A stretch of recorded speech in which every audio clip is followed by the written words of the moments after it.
आणि ही कर्जमाफी योजना नाही, ही कर्ज वसुली वन टाइम सेटलमेंट योजना आहे। म्हणून आजपासून मी आज घोषणा करतो महाराष्ट्रासमोर आणि सरकारलाही सांगतो की जोपर्यंत सरसकट कर्जमुक्ती होत नाही, विना अट विना निकष कर्जमुक्ती होत नाही आणि आम्हा शेतकऱ्यांना हक्काचा पीक विमा मिळत नाही, तोपर्यंत मी अन्नाचा एक कणही खाणार नाही। माझा जीव गेला तरी बेहतर, माझा प्राण गेला तरी बेहतर, पण मी आंदोलन थांबवणार नाही।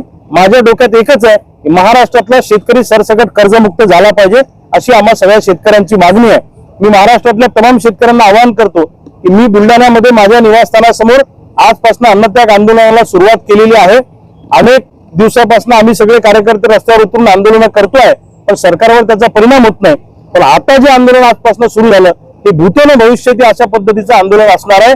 एक तर सरकार जाईल, नाही तर आम्ही शेतकरी राहू। आर पारची लढाई आता इथून पुढे करायची, कर्जमुक्ती घेतल्याशिवाय थांबायचं नाही, या निर्धारानं आज आम्ही या ठिकाणी बसलेलो आहे।